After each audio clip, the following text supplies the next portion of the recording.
ई तऽ सबके पता अछि जे कि इलेक्शन मतलब आबि रहल अछि, बहुत नजदीक आबे वाला अछि। तऽ तेसर चरण जे अछि से झंझारपुर अछि।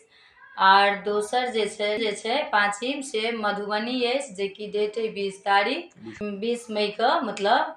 तऽ ई बहुत नीक एहिबेर सुविधा भेलै। तऽ हम इएह कहब जे केओ छी वोट देवला 18 साल से ऊपर के, से सब आदमी देबै वोट। एहन बात नहीं कि नहीं, मतलब वोट देनाइ कोनो गुनाह नहीं छै। और सही आदमी सही आदमी सब जे छै ने से सही आदमी के अहाँ सब जरूर चुनब, पैसा के नहीं चुनब। ई देखबै कि अथी मतलब सुरक्षा अच्छा काज के करै छथिन ओ काज करब, बुझलियै। आर जे केओ बुजुर्ग छथिन, जेना अगर नयो आदमी छथिन, तबियत खराब भऽ गेलै, कोनो एहन इमरजेंसी भऽ गेलै जे कि उठि नहीं पेथिन, तऽ ओहिके लेल बहुत नीक एहिबेर सुविधा कयल गेलै।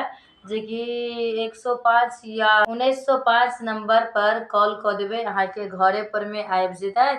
और एकटा एप्लीकेशन कोनो आबै छै, से अहाँ लिख कऽ भिजवा देबै तऽ भऽ जेतनि हुनको काज। ताहि दुआरे सब गोटा के कहै छी जे अच्छा आदमी के चुनब आ वोट दै के कोशिश करबै। ई नहीं कि नहीं दिए देबै। सरकारी कानून कोनो चीज होइ छै ने तऽ अच्छे होइ छै। अगर आइ 200-500 रुपया के लोभ हैत, जे कि आइ मोदीजी भेज रहल छथिन, तऽ सब आधार कार्ड लऽ कऽ दौड़ै छियै। ताहि दुआरे आगाँ बहुत किछु उन्नति हैत, ताहि दुआरे वोट देबे करबै और नीक आदमी के देबै। ठीक, जय हिंद, जय भारत।